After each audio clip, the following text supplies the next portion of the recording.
왜 좋은 일 있어요? 네. 환호를 하고 그래요. 아유, 아닙니다. 선생님 만나는 게 너무 좋아서요. 맞아요. 복습들이 잘 됐나 봐요. 그것만 아니고요. 네, 어떻게 한 주간 잘 지내셨습니까? 네. 우리가 이제 갈라디아서를 지금 지난 시간까지 두 번째 네. 강의를 나눴는데 어떻게 어려워요? 쉬운 정말 듯 사실은 어려운 듯. 굉장히 어렵지만 우리 선생님께서 너무 쉽게 설명해 주시니까 정말 쏙쏙 들어오는 것 같습니다. 그런 얘기보다도 자 우리 광호 학생 다른 네. 얘기 해볼까요? 갈라디아서가 왜 중요합니까? 갈라디아서가 중요한 건 가장 중요한 핵심을 얘기하는 것 같은 복음서인 것 같아요. 오직 예수로 구원받는다 우리는. 그렇기 때문에 그것에 대해서 명확하게 다른 부분들도 얘기를 많이 하지만 세 가지. 뭐 세 가지는 잘 모르겠어요. 다른 거짓된 복음 여러 가지 다른 것들이 아니라 오직 우리는 복음을 통해서 구원받을 수 있다라는 것이 제일 중요하다라고 바울이 설명했던 복음서라고 생각합니다. 갈라디아서가 그 요즘 시대에 다원주의, 혼합주의 이런 어려운 시기에 또 많은 교회들이 그런 유사복음에 또 흔들리고 있고 할 때 이 갈라디아서만큼 예수 그리스도가 누군지, 구원이 뭔지, 복음이 뭔지 이거를 아주 요약해서 함축적으로 잘 설명한 책이다. 그래서 그 갈라디아서 하면은 이제 약간 바른 복음 이게 딱 머릿속에 있는 거 같아요. 그렇죠. 다른 복음이 바로 아니라 바른 복음. 네, 바른 바른 복음. 네. 우리 반장은 지난 시간 배운 것 중에 한 가지만. 굉장히 많은 걸 한 가지만. 그게 어려운데요. 일단은 참 아까 얘기 잘했지만 거짓 교사들이 이 바울이 없는 틈에 들어와서 이렇게 유사 복음을 유사 종교를 이렇게 만든다라는 게 이단을 만든다라는 게 굉장히 좀 가슴 아프지만 사실은 워낙 또 거기서 또 에베소 교회에서 왔고 워낙 또 스펙이 좋고 하니까 사람들이 거기에 빠질 만도 휩쓸렸지. 하지만 바울도 거기에 만만치 않게 내 복음을 내가 확실치 않으면 저주를 받을 거다 하나님한테 이렇게 얘기할 정도로 그 단호함 그러면서도 바울이 꼭 추구했던 것 진정한 복음만 추구하려고 했던 것들 그런 것들이 굉장히 좀 감명 깊게 봤습니다. 왜요? 뭐 내용보다도 일단 네. 결연한 얘기했네. 열정과 거기에 좀 점수를 주고 싶네요. 네, 감사합니다. 자 오늘 그거라도 수업 들어갑시다. 네. 오늘 수업 갈라디아서 3강 은혜로 나를 부르심. 자 11절서부터 좀 보겠습니다. 11절서부터 오늘 17절까지 보겠는데요.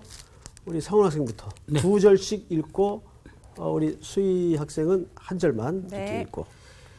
형제들아 내가 너희에게 알게 하노니 내가 전한 복음은 사람의 뜻을 따라 된 것이 아니니라.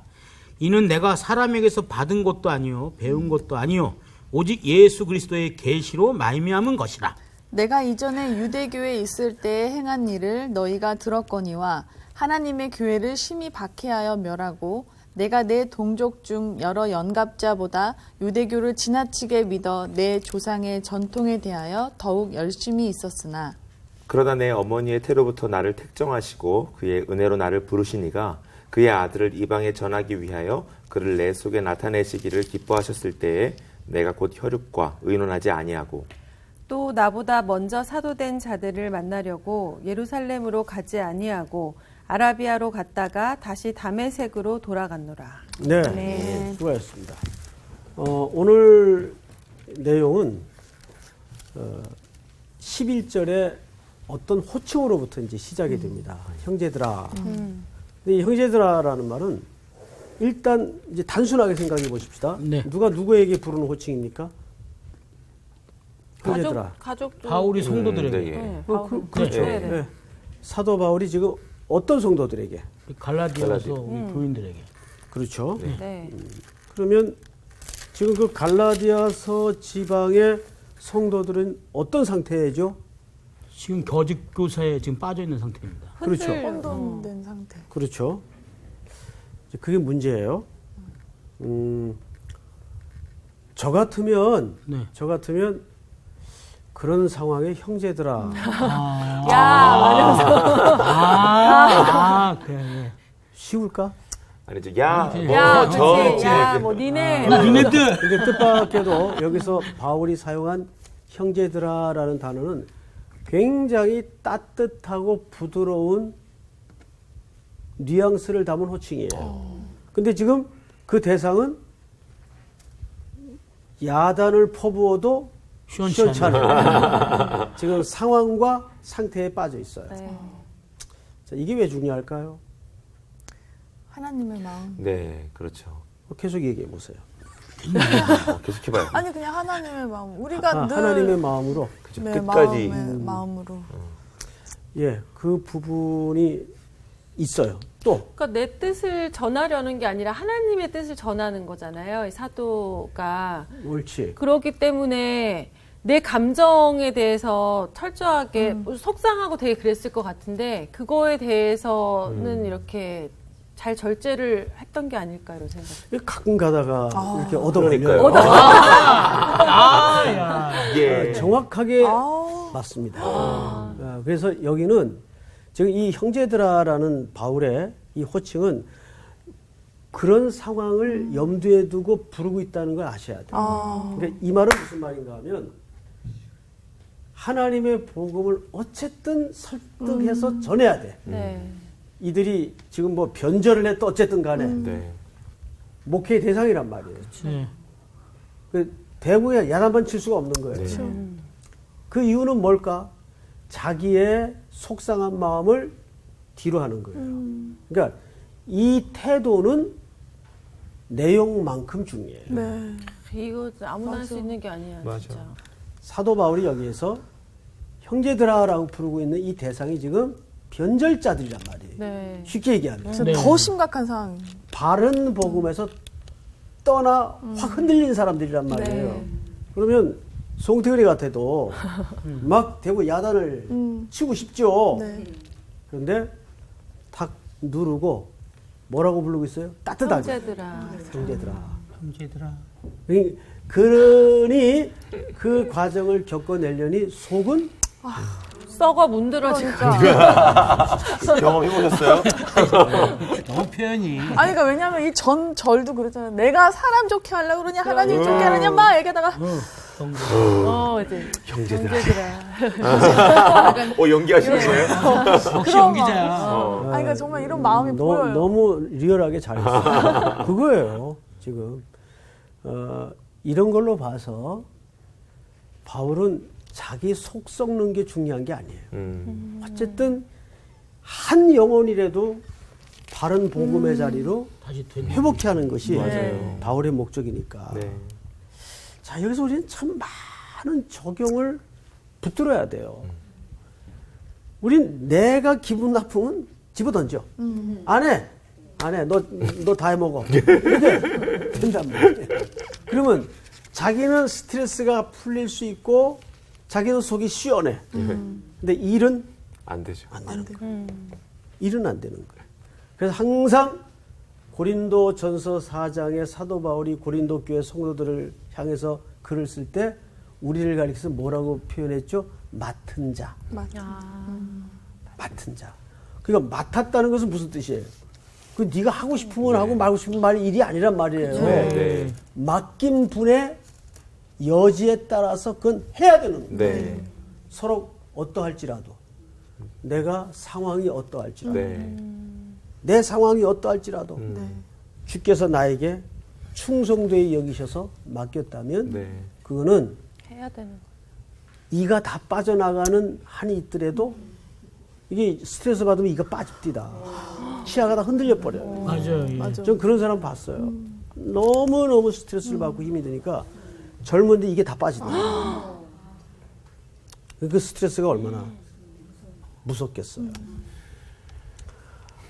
이게 뭐 교회 목회라는 게 여러분들도 이제 사실은 목회 현장에 다 계신 분들인데 공장에서 기계를 탁탁탁 제품 찍어내는 일 같으면 그런 스트레스 필요 없죠. 내가 피곤하면 쉬면 되는 거고. 그런데 바울의 입장에서는 모든 성도들의 감정이입이 다 돼야 돼요. 그렇죠? 아프면 같이 아파야 되고. 그래서 가능하면 이 길로 안 가는 게 나아요, 사실은. 가능하면. 그만큼 영광의 무게가 있지만 힘들다 그 말이에요. 그렇죠. 나는 이 바울의 지금 그 상황이 너무 선하게 눈에 그려지는 거예요. 네. 형제들아. 그 연기 잘했네. 현기 학생이 연기한 것처럼 네. 내가 사람을 좋게 하랴 하나님을 좋게 하랴 형제들아. 자, 그런데 그 다음에 무슨 내용을 하는가 보십시오. 네? 내가 너희에게 알게 하노니 내가 전한 복음은 사람의 뜻을 따라 된 것이 아니라 이는 내가 사람에게서 받은 것도 아니요 배운 것도 아니요 오직 예수 그리스도의 계시로 말미암은 것이라. 지난 시간에 제가 그런 말씀을 드렸죠. 우리 기독교와 종교의 차이가 뭐라 그랬어요? 유일하고 종교는 세상 사람들이 만든 게 아니고 하늘에서 계시를 그렇죠. 받은. 계시로 우리 기독교는 계시의 종교예요. 네. 그래서 계시라는 건 뭐냐면 비밀과 계시는 차이가 있어요. 계시라는 것은 보여줘도 몰라. 네. 비밀은 보여주면 알아요. 감추면 모르고. 네. 근데 계시는 보여줘도 몰라요. 그 계시의 주권자이신 하나님께서 열어주셔야 돼요. 그래서 계시라는 말이 열어지다라는 의미도 있습니다. 열어주셔야 돼요.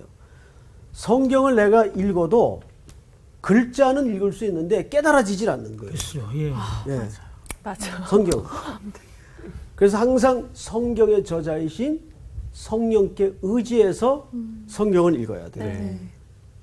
자, 그러면 우리가 기독교와 종교라는 것은 사람의 고안물이에요. 그렇죠? 네. 사람의 고안물. 기독교는 위로부터 오는 계시예요, 계시. 이 계시의 주체는 그리스도입니다. 네. 예수 그리스도.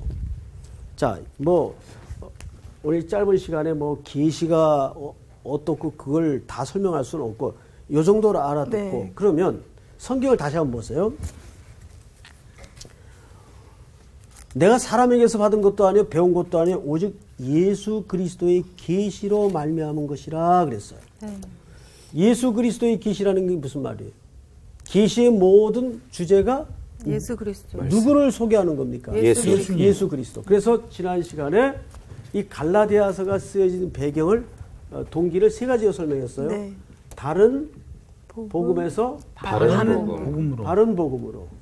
두 번째는 유대교에서 그렇죠. 유대교에서 기독교로 이제 나오는 과정에서 이 둘의 차이가 뭔가? 예수 바로 그리스도를 이 예수 그리스도라 그랬어요. 네. 그래서 예수 그리스도를 통해서 세 번째는 오직 그리스도가 예수 그리스도만이 구원자이시다. 구원자이시다. 이 세 가지가 갈라디아서를 쓰게 된 배경이라고 말씀을 드렸어요. 네. 네. 자, 그런데 만약에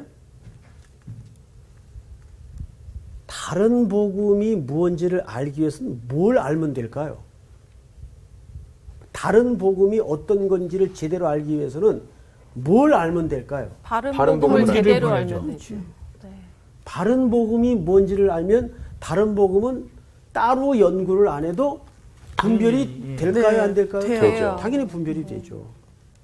그러니까 가짜가 아무리 판을 쳐도 여기 저 판 치고 있죠. 굉장히 시끄럽대요. 판을 쳐도 두렵거나 무서워할 이유가 없는 게 우리가 바른 복음을 알고 있으면은 왜 가짜인지 왜 틀렸는지 알 수 있단 말이에요. 네. 그래서 마지막 시대는 무슨 전쟁이다? 영적 전쟁. 진리 전쟁. 종교도 진리 진리 전쟁. 영적 전쟁이라는 말도 틀린 말 아닌데 진리 전쟁이에요. 네. 자, 그럼 우리가 다른 복음보다는 바른 복음이 뭔지를 알아야 되겠죠. 네. 자, 이거 한번 질문할까요? 큰 질문인데. 이거는 반장이 한번 해보는 게 아니 마세요. 큰 질문이니까 큰 사람이. 아니. 아무 생각 안 나. 성서학당의 미상상 아니, 맞을 것 그렇지. 같아요. 아닙니다. 뭘 아니야 아니긴 받아요 빨리. 바른 복음이 뭐예요? 예수님. 뭐 그렇게만 대답하면 제가 의도하는 소득은 없고. 네. 자, 창세기 3장 15절. 에베소서 혹시 8장 2장 8절과 9절. 창세기 3장. 창세기.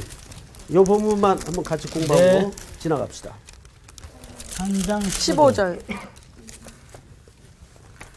창세기 3장 15절 읽었어요. 내가 너로 여자와 원수게 되게 하고 내 후손도 여자의 후손과 원수가 되게 하리니 여자의 후손은 내 머리를 상하게 할 것이요 너는 그의 발꿈치를 상하게 할 것이니라 하시고. 이걸 보통 우리가 원시복음이라 그러죠. 이미 창세기 안에 예수 그리스도의 복음을 감춰놨어요. 네. 자, 그런데 이제 이 본문만 좀 풀어서 설명을 드리겠습니다. 내가 너로 여자와 원수가 되게 한다. 여기서 내가는 하나님이죠. 네. 너는 누굽니까? 뱀. 뱀이죠. 네. 사탄의 세력을 얘기하는 거예요. 근데 내가 너로 여자와 원수가 되게 하고, 그 다음에 네 후손도 여자의 후손과 원수가 되게 하고. 여자의 후손은 누굴까요? 예수 그리스도. 예수 그리스도예요. 네. 왜 여자의 후손이, 왜 예수 그리스도를 남자의 후손이라고 하지 않았죠? 성령으로 잉태돼서 나오셨기 때문에. 그 말은 남자와 여자가 결합해서 나온 결과물이 예수님이 아니기 때문에. 네. 만약에 요셉과 마리아가 결합을 해서 예수님이 태어났다면 예수님은 남자의 후손이에요. 아담의 후손이에요. 그러면 아담의 후손은 이미 아담 안에서 다 범죄한 존재들입니다. 네. 네.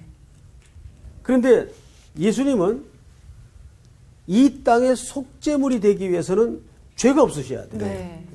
그래서 남녀의 결합의 결과물이 아닌 동정녀인 마리아로부터 성령으로 잉태됩니다. 네. 그러니까 거기에는 남자의 피가 섞인 겁니까? 안 섞인 겁니까? 안 섞인 거예요. 네. 오직 마리아를 통해서 성령으로 잉태된 예수님이 이 땅에 태어났어요. 네. 그래서 예수님을 보통 남자의 후손이라고 하지 않고 여자의 후손이라고 하는. 근데 15절을 다시 보세요. 여자의 후손과 원수가 되게 하리니 여자의 후손은 내 머리를 상하게 할 것이요. 뱀의 머리를 밟는다 그 말이에요. 네. 여러분 머리가 상하면 게임은 끝난 겁니까? 안 끝난 겁니까? 끝난 거죠. 거죠. 끝났어요. 네. 다만 이제 뭐만 남았죠? 숨통이 멎을 때까지 서서히 발악과 발버둥을 하다가 숨이 끝나가겠죠. 네. 근데 우리는 그 원수 세력의 발버둥에 지레짐작 놀라고 겁을 먹어요. 이미 머리가 상한 존재의 사탄은. 그러니까 어떤 사탄의 정죄를 향해서도 여러분들이 겁을 먹거나 두려워할 이유가 없어요. 이미 십자가에서 예수님이 죽으실 때 게임은 끝났어요. 끝난 겁니다. 네. 예수님의 대속의 죽음으로. 다만 이제 일정 주님 다시 오실 때까지 그들이 득세하는 것처럼만 보여지는 거예요. 그래서 이렇게 주변에서 날린 거예요. 네. 오히려. 자, 근데 성경을 또 보세요. 너는 그의 발꿈치를 상하게 할 것이니라 하시고, 여기 너는 누굽니까? 뱀. 사탄의 세력이죠. 네. 네. 그의 발꿈치는 누구의 발꿈치입니까? 예수 그리스도. 예수 그리스도께서 십자가 위에 겪으실 고난. 일시적인 고난을 얘기합니다.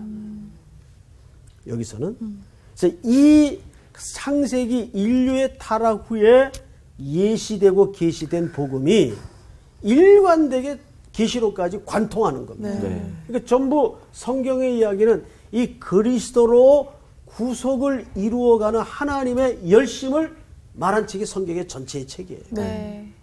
성경은 그래서 그리스도를 빼놓고는 설명이 안 되는 책입니다. 네. 네. 자, 그러면 이제 오늘 본문으로 다시 돌아가서 갈라디아서 1장 몇 절을 보시냐면 13절을 우리 광우 학생이 한번 읽어보세요.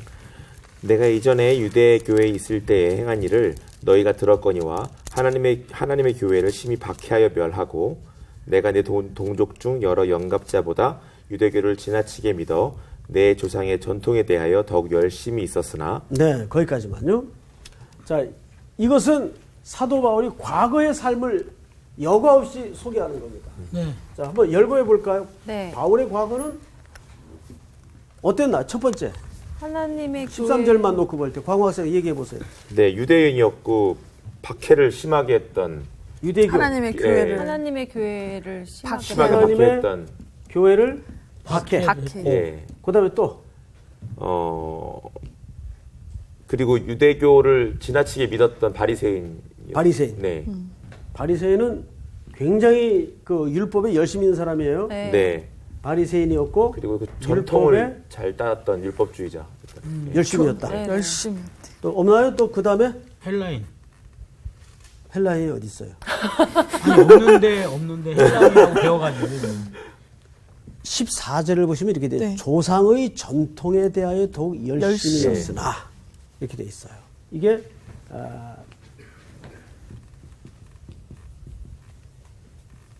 전통. 네. 전통. 자, 이게 누구의 과거입니까? 바울.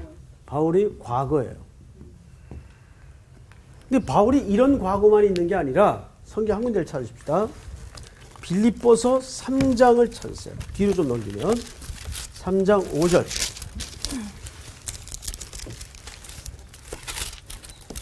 3장 5절을 우리 향기 학생이 읽어보세요. 나는 8일 만에 할례를 받고 이스라엘 족속이요 베냐민 지파요 히브리인 중에 히브리인이요 율법으로는 바리새인이요 계속해서 열심으로는 교회를 박해하고 율법의 의로는 흠이 없는 자라. 뭐 대단하죠? 네. 뭐 완벽하게. 이 정도 자기가 자기를 어필하고 소개할 수 있을 정도라면 이거 정말 훌륭한 사람이에요. 네. 인간적으로. 확건해 아주 그냥. 네. 그냥 좋은. 퍼펙트.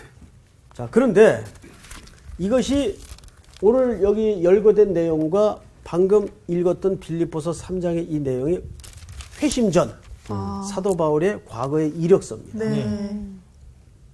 자, 그런데 결정적으로 그의 운명이 어디서 바뀝니까?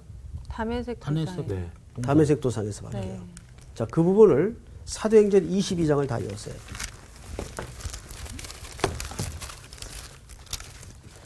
그러니까 여기 수희 학생이 본문을 찾아서 좀 있는데 5절부터 22장 5절 읽어보세요. 이에 대제사장과 모든 장로들이 내 증인이라. 또 내가 그들에게서 다메섹 형제들에게 가는 공문을 받아가지고 거기 있는 자들도 결박하여 예루살렘으로 끌어다가 형벌받게 하려고 가더니. 자, 여기까지요. 자, 지금 자기가 방금 열거한 내용처럼 얼마나 율법과 유대주의에 열심이었는지를 이제 구체적으로 우리가 그 행위를 보는 거예요. 네. 네. 예, 공문 받아가지고 다메섹이면 저 북쪽 국경 지역입니다. 네. 예, 거기까지 이제 쫓아가는 거예요. 누구 잡기 위해서? 예수 믿는 교회 사람. 하나님의 교회 사는. 예수 그리스도를 믿는 자를 잡기 위해서. 네. 자, 그 다음에 6절을 우리 상훈 학생 한번 읽어보세요. 가는 중 다메섹에 가까이 갔을 때 오전쯤 되어 후련히 하늘로부터 큰 빛이 나를 둘러 비침에 내가 땅에 엎드러져 들으니 소리가 있어 이르되 바울아 사울아 내가 왜 나를 박해하느냐 하시거늘 내가 대답하되 주님 누구시니까 하니 이르시되 나는 내가 박해하는 나사렛 예수라 하시더라. 네, 거기까지만요. 아, 이건 굉장히 지금 중요한 현장에 우리가 도착을 했어요. 이때 그 사도 바울이 가장 복음을 전하면서 힘겨웠던 문제가 무슨 문제였죠? 기억하십니까? 복음을 전하면서 복음을 전하는 이로써 가장 힘들었던 문제가 하나 있었어요. 사도권. 경 얘기하시는 거예요? 아니 말고 예수 사도권? 그리스도를 전하는 거 예. 아니에요? 사도권. 사도권. 사도권 문제였어요. 네. 다른 사도들은 그 세 가지 조건이 충족이 돼서 어디를 가도 누구나 네. 공적으로 인정도 하고 인정도 받았어요. 근데 사도 바울은 거기에 낄 수가 없거든요. 그래서 사도 바울의 사도권의 기원이 어디냐? 이게 신학계에서 굉장히 커다란 오랜 기간 동안의 주제였습니다. 자, 그런데 바로 이 다메섹 현장에서 사울이, 아직은 바울이 아니죠. 네. 사울이 예수 믿는 사람 잡으려고, 그리스도인을 잡으려고 가다가 초자연적인 빛 속에 신비한 경험을 하는데 그 내용을 다시 한번 이렇게 읽어보십시다. 큰 빛이 나를 둘러 비침에 내가 땅에 엎드려져 들으니 소리 있어 이르되 사울아 사울아 내가 왜 나를 박해하느냐. 이게 누가 질문한 겁니까? 예수님께서 근데 어떤 예수님이죠? 나사렛 예수. 부활하신 예수님. 부활하신 예수님. 방배동 예수님은 아니니까. 방배동 예수님 아니지. 부활하신 예수님. 내가 대답합니다. 이제 사울이 대답하는 네. 거예요. 8절. 내가 대답하되 주님 누구시니까 하니 이르시되 나는 네가 박해하는 무슨 예수라? 나사렛 나사렛 예수라. 예수라. 맞네.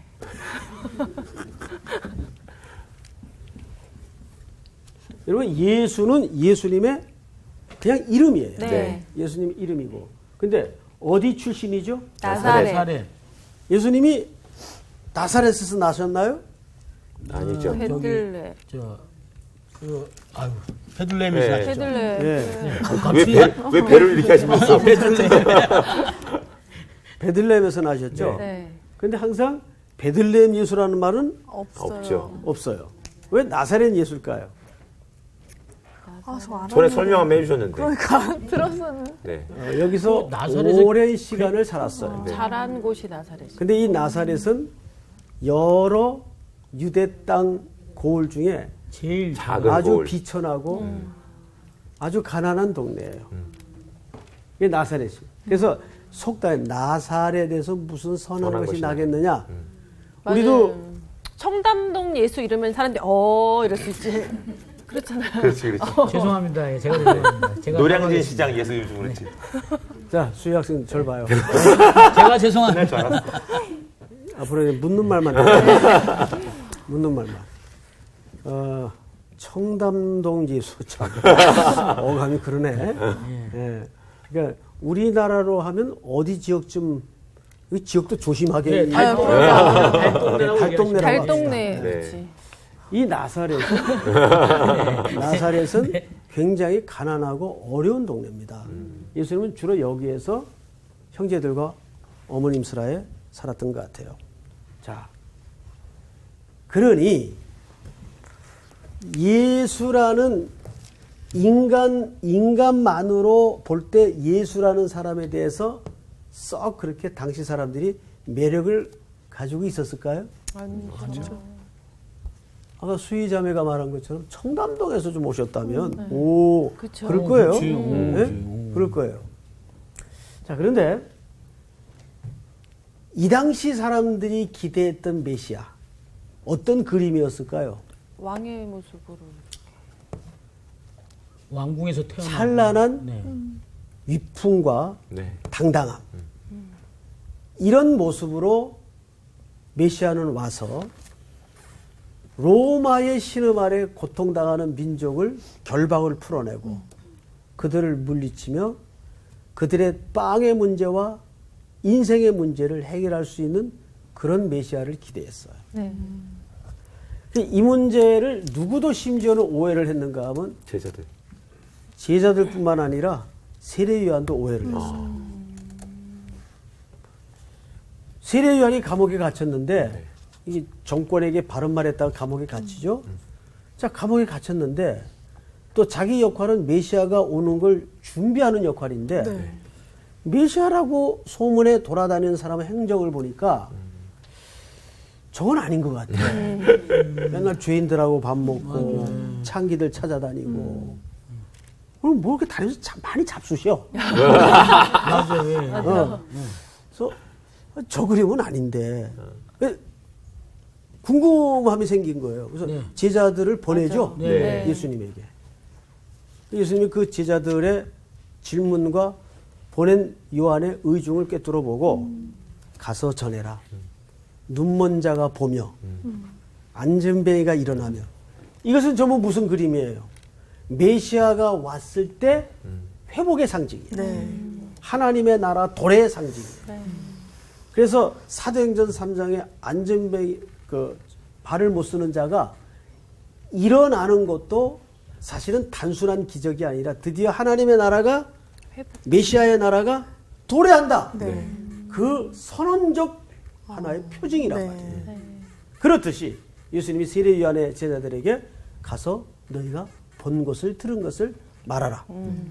그러니까 아무도 예수님이 이런 모습으로 오시리라고는 생각은 못 여러분 만약에 지금 예수님이 오셔도 우리도 마찬가지였을 거예요. 맞아. 우리도 지금 더 그럴지도 몰라요. 더 그럴지도 몰라요. 네, 맞아요. 진짜. 그러니까 사도 바울이 저렇게 하는 것은 우리나 이상하지 이 당시에는 네. 저게 마땅하고 당연한 행동으로 갈채와 박수와 응원을 받고 하는 행동이었을 거예요. 네. 네. 당신 잘한다, 잘한다. 그런데 사울이 나중에 바울이 되지만 네. 머릿속에 갖고 있던 이 바울이 갖고 있던 메시아는 적어도 이런 메시아가 아니에요. 그러니까 메시아와 예수를 따로 알고 있는 거예요, 지금. 그런데 다메섹 언덕에서 하나님의 계시를 통해서 그러니까 항상 우리가 진리는 뭐가 임해야 깨달아지는 겁니까? 계시가 있어요.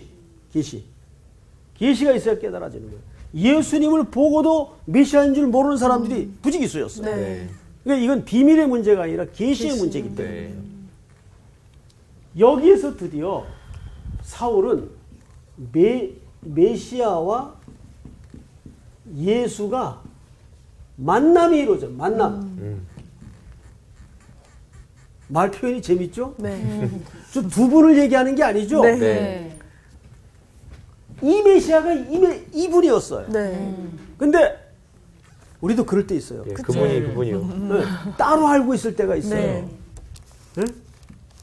여기에서 구약의 메시아와 신약의 예수님이 만나. 사울의 인식 세계 속에서 만남이 이루어지는 놀라운 기적기를. 네. 놀라운 기적. 그리고 나서 사울의 질문을 잘 보세요. 매우 재밌어요. 뭐냐면 네. 9절 보세요. 나와 함께 있는 사람들이 빛은 보면서도 나에게 말씀하신 이의 소리는 듣지 못하더라. 내가 이르되 주님 무엇을 하리까 주께서 이르시되 일어나 다메섹으로 들어가라. 자 보세요. 여기서 사울이 두 가지 질문을 합니다. 네. 질문을 제가 칠판에 쓸게요. 두 가지 질문을 하는데 누가 이 두 가지 질문을 여기서 걸러내 보세요. 성경을 읽으면서. 자, 첫 번째 질문이 뭡니까? 주님 주님 누구시니까? 옳지. 주님 누구시니까? 누구십니까? 자, 보세요. 오늘 수희 학생이 아주 오늘 좋아요. 왜 이래? 보세요. 오늘 확실한데. 아니 눈에 들어오네요. 주님 누구시니까? 얘기해 보세요. 주님 누구시니까? 누구십니까? 두 번째 질문 뭐예요? 주님 무엇을 하리이까? 무엇을 하리? 주님 무엇을 무엇을 하리이까? 하리이까?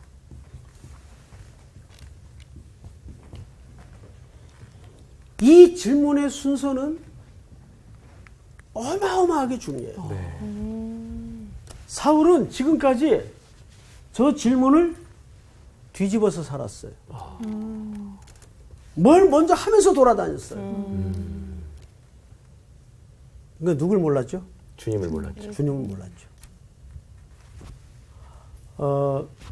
이제 자꾸 하셨지만 그 과거에 이제 오카노 목사님이 그 전체 신학생이 앞으로 교회를 책임질 섬길 그런 학생들이 있는 자리에서 설교를 하시면서 그런 말씀을 하셨던 거 굉장히 남아요.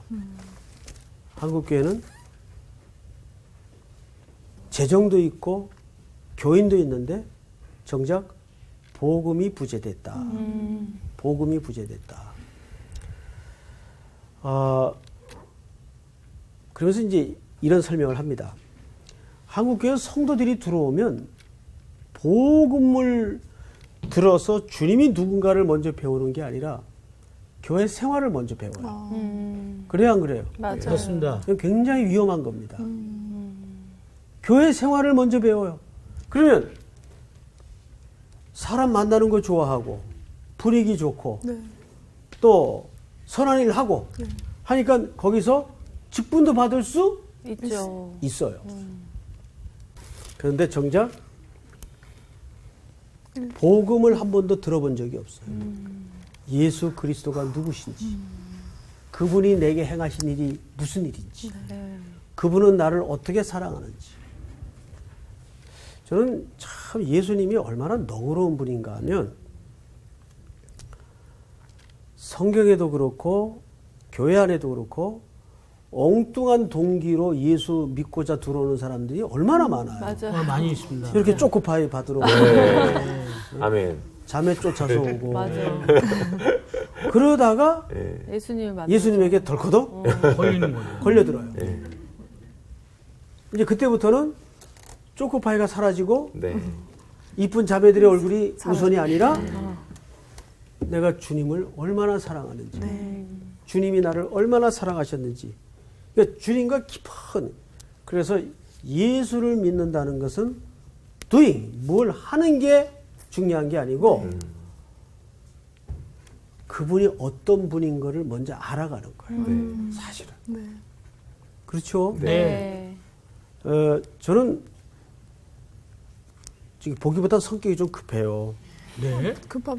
안 그럴 것 같죠? 네. 아, 예, 예. 거의 무슨 기계를 사면은 안내서를 읽어본 적이 없어요. 오. 빨리 그냥 어떻게든 빨리 바로 그냥 누르시면서 네. 그냥 파악하시는. 그러다가 기계를 한 방에 날린 게 한두 번이야. 아이고, 예. 네, 쓰지도 못하고. 아. 근데 이제 와이프는 또 성격이 정반대. 어. 기계를 쓰기 전에 매뉴얼을 다 읽어보고. 다 읽어. 다 읽어. 진짜. 음. 줄쳐가면서 요약도 해놓고. 그래서 앞에다 붙여놓고 매뉴얼을 따로 만들어. 그건 나보다 기계를 더 잘 사용해. 그러시겠네요. 그치. 그러니까 우리가 사실은 신앙생활을 하기에 앞서서 먼저 교회에 새로 들어오는 새신자들에게 복음을 먼저 제대로 가르쳐야 돼요. 예수님이 어떤 분인지. 네. 근데 이미 생활을 먼저 배워버리면 헌금을 뭐 어떻게 하는지 또 봉사를 어떻게 교회 와서는 어떻게 하는 건지 이런 걸 먼저 배워버리면 이상하게 열심히 잘 하는 것 같은데 야릇한 고집이 겹쳐지면서 종교인이 돼. 그렇죠. 그 다음에 복음을 집어넣으려면은 이게 딱딱한 자기 아집과 껍질에 가두어져 가지고 받아들이질 않아요. 아주 힘들어서 그 다음에 이제 괴물이 되는 거예요. 괴물이 교회 안에서 그런 무서운 이 사도 바울의 과거의 삶과 같은 형태의 신앙인들이 너무너무 많아요. 네.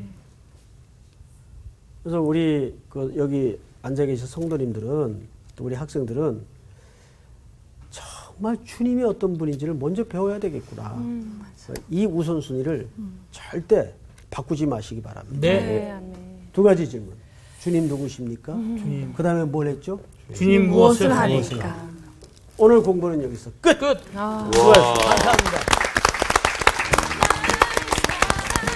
끝나고 싶다. 뭔가 아쉽다. 하지 마세요.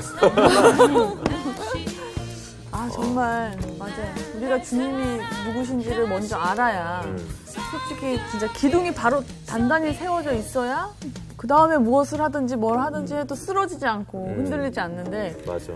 이번 주님을 무엇하리까부터 추점을 하다 보면은 그러니까. 어느 순간에 내가 뭐 하고 있지? 내가 왜 이러고 그러니까. 있지? 이렇게 좀 많이 흔들리고 갈등하는 때가 한 번씩 오는 그래서 것 같아. 봉사하다가 상처받는 사람들이 네, 많아요. 네. 맞아. 그러니까 뭔가 왜 봉사를 해야 되는지 그 명분과 동기부터 알았어야 되는데 봉사만 하다 보니까 나중에 사람한테 상처받고 교회에 상처받고 사실 예수님이 교회 그 사람은 아니신데 예수님을 분명히 아셨으면 상처가 안 되셨을 텐데 그런 마음들이 많아요. 그래서 그 유명한 신학학자 오, 분이 네, 누구요? 누구? 그 얘기는 나중에 신학자니 그렇게 얘기를 했다고. 첫 번째로 예수님을 사랑해라. 네. 두 번째로 그 다음에 네 마음대로 해라. 맞아요.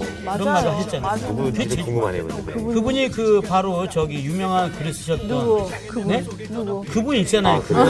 반지의 제왕 쓰셨던. 아 그래요? 네네. 아 톨킨. 예? 톨킨. 아닙니다. 반지의 제왕. 제왕이 아니죠.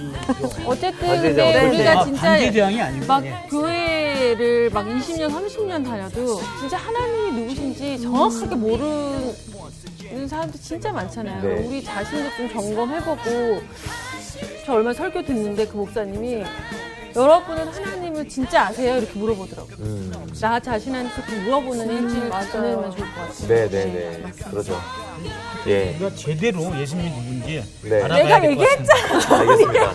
헬리 나우엔이죠. 헬리 나우엔. 헬리 나온 애 말고 아니 있잖아요. 헬리 나온 애도 뭐 반지의 제왕 말고 돌킴이들의 그 하나 나오는 거 보는 있습니다. 시간에 네. 예수님 아, 네. 안